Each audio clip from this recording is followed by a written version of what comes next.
Het belangrijkste nieuws van Curaçao in het Nederlands.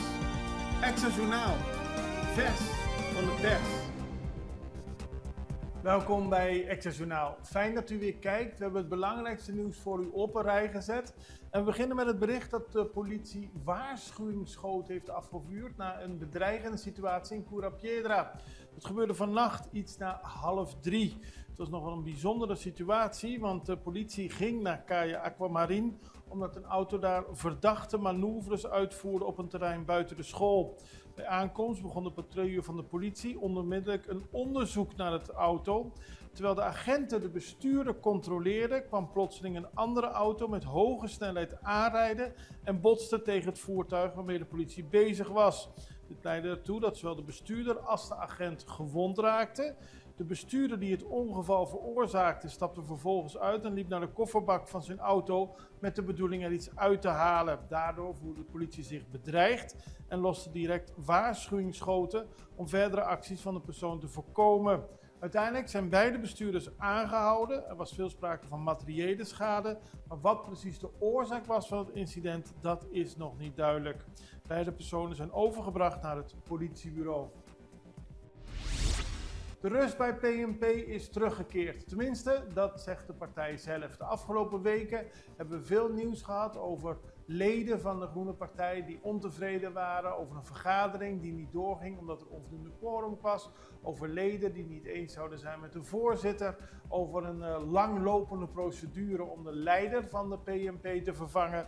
Maar de partij zelf laat nu weten dat, na lange tijd, er weer een algemene vergadering is geweest. En dat was een goed bezochte bijeenkomst met vastberaden leden die willen zien dat de partij blijft groeien en nog groter wordt. Het is in die zin volgens de PNP een goede beurt geweest om die algemene vergadering te organiseren. Maar wij zullen de komende tijd in de gaten houden hoe het verder gaat met de partij. Volgens eigen zeggen gaat het heel goed. Jette heeft aandacht voor de centrale bank tijdens bezoek. De Nederlandse minister-president Rob Jette, die bezig is aan een rondreis langs de 6 Caribische eilanden van het Koninkrijk, heeft tijdens het bezoek onder meer aandacht voor financiële stabiliteit in de regio en de centrale bank. En het feit dat Jette op Sint Maarten overleg voerde over de centrale bank wijst daar ook op. Dus problematiek binnen de Monetaire Unie en de minister-president van Curaçao heeft al eerder laten weten dat er een impasse bestaat tussen Curaçao en Sint Maarten over de benoeming van leden van de Raad van Commissarissen van de Centrale Bank. Maar de minister-president wil dit ook bespreken en dat heeft hij dus gedaan op Sint Maarten en dat zal hij naar alle waarschijnlijkheid ook doen als hij op Curaçao is. Het is een belangrijk instituut binnen het Koninkrijk, de Monetaire Unie tussen Curaçao en Sint Maarten met de centrale bank daarbovenop. En de minister-president wil dat dat zo goed mogelijk en met zo min mogelijk problemen verder gaat. Zoals gezegd heeft Jette al een bezoek gebracht aan Saba, Stesia, Sint Maarten en is hij nu op Bonaire. Daarna vertrekt hij naar Aruba en donderdag geeft hij een persconferentie hier op Curaçao. Kees Jansma opgestapt als perschef. Het is een soap bij de FFK. Om het even kort samen te vatten. Vorige week werd bekend dat de spelersgroep zou hebben gevraagd om het terugkeer van Dick Advocaat. De bond FFK liet toen weten daar niet aan te willen denken. Maandagochtend werd bekend dat Fred Rutte opstapt en naar alle waarschijnlijkheid Dick Advocaat terugkeert als bondscoach.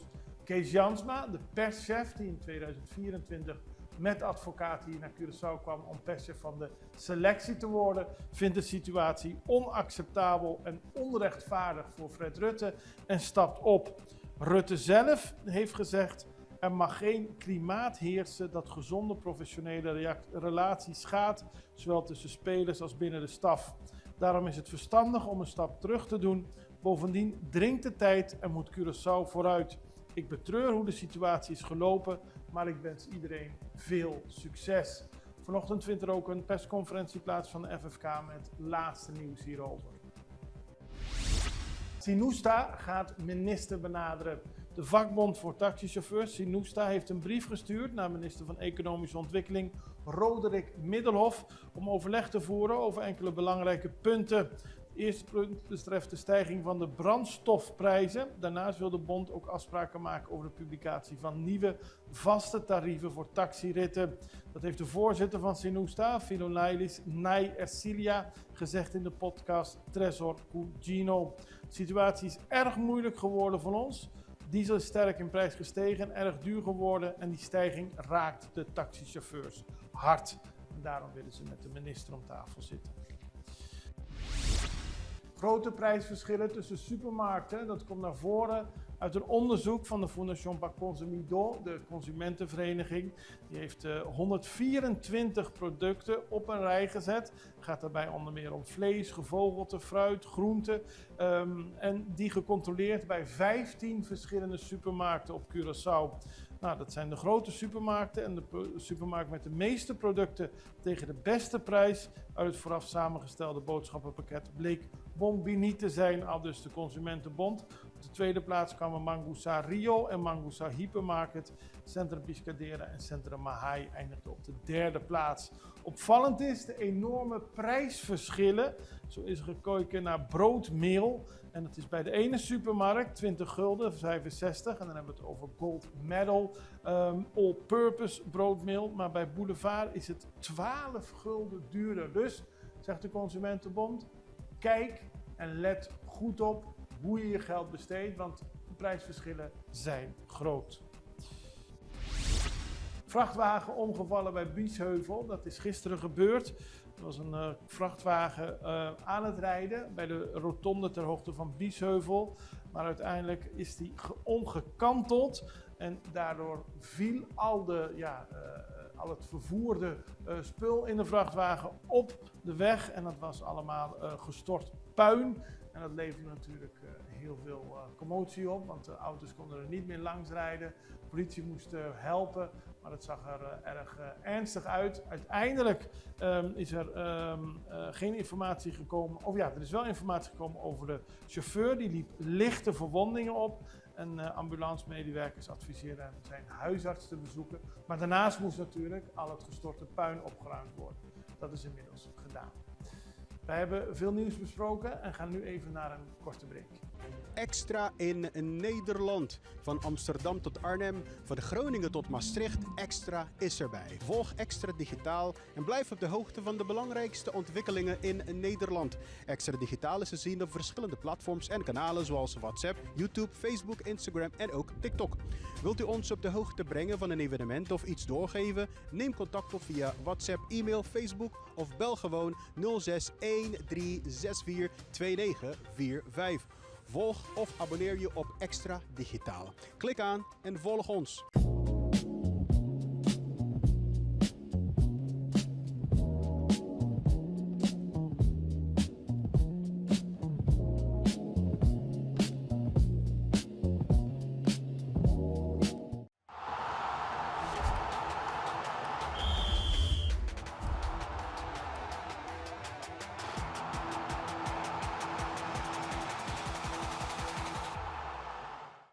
We beginnen op Bonaire, want daar vindt een militaire training plaats van de Caribische militaire eenheden, de CARMIL van de Koninklijke Marine. De training duurt tot en met 21 mei en staat in het teken van operationele gereedheid, terreinverkenning en samenwerking met lokale partners. Tijdens de training oefenen militairen in verschillende scenario's die bijdragen aan hun inzetbaarheid binnen het Caribisch gebied. Bewoners van Bonaire wordt gevraagd rekening te houden met deze oefeningen en aanwijzingen op locatie te volgen. Meer nieuws op Bonaire. Jongeren hebben gewerkt aan digitale weerbaarheid, een belangrijk onderwerp. Jongeren op Bonaire hebben de afgelopen 6 maanden deelgenomen aan het project Digital Awareness Academy. Het is voor jongeren tussen de 12 en de 17 en richtte zich op veilig, bewust en verantwoord gebruik van sociale media en digitale technologie. Er waren interactieve lessen en workshops en daar leerden de deelnemers omgaan met risico's online, met cyberbullying, privacy en gezond schermgebruik. Het is een mooi project, werd uitgevoerd door Bytes BV en uiteindelijk hebben de jongeren deze geslaagd afgerond en zijn ze meer bewust van alle gevaren die er helaas zijn online. Dan hebben we een interview gehad met Cares Issings.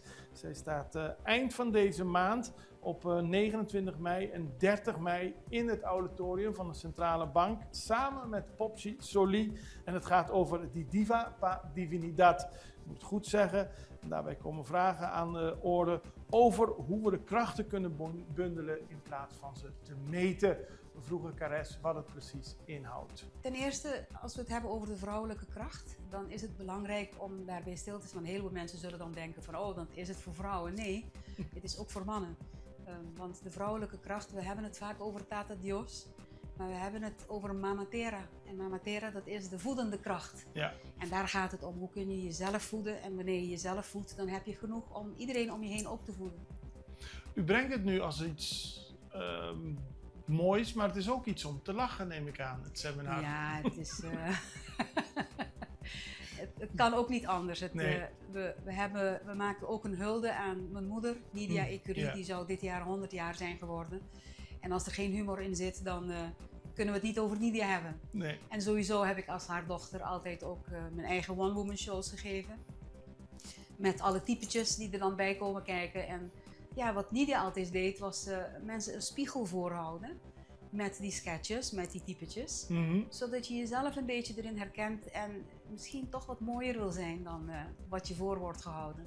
En we zien het al op de achtergrond. Het is een bijeenkomst Cares Issings en Popchi Soli. Jullie werken samen tijdens deze bijeenkomst. Ja, Popchi Soli, daar ben ik helemaal verliefd op geworden. Dat was met de Kinderboekenweek. Toen had de bibliotheek me gevraagd om een presentatie te geven, dus met kinderen bezig te zijn. Het was een eind van de vakantieperiode. Ja. En na mij kwam iemand anders en ik ging al weg. En toen hoorde ik haar beginnen, dat is Popchi Soli. En toen ben ik gewoon een half uur gaan zitten.